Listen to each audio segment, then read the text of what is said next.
يعني دلوقتي على قناة الجزيرة بعض الإعلاميين الخلايجي بدون ذكر أسماء، اللي هو أول حاجة التعليم مش بالشهادة، التعليم بالضمار.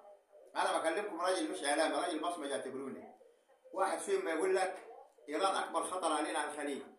طب ليه أكبر خطر علينا؟ طب ليه ما قلتش إسرائيل أكبر خطر علينا اللي أنتم مطبعين معاه وقاعدين في الفنادق عندكم؟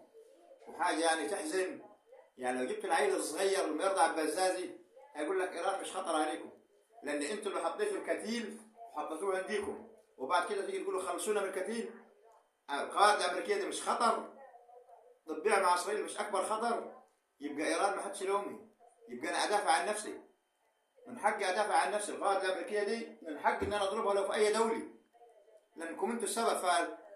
فالتعبير في الكلام يا ريت من بعض الاعلاميين يعني يعبر في الكلام، والواحد يتكلم جريء ما يبقاش بوشين زي الجماعه مع العارين هيعرروا.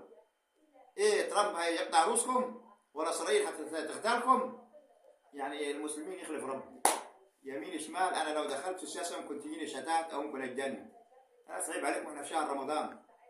لا دوله مش دوله اسلاميه ايران، ناس موحده بالله عارف ربي. ايه اللي خطرها؟ عمر ايران ما تتجن، ما هتضربكم كده من نسيم. انتوا جيران وفي تبادل وفي اقتصاد وفي كل شغل في بينكم، انما جايبين الكتير حاطينه عندكم والضرب من عندكم في دولتهم، هيسيبوكم؟ الاطفال اللي اتضربت دي هيسيبوكم؟ يعني بقول انا ما ممكن السكر ينفجر عندي.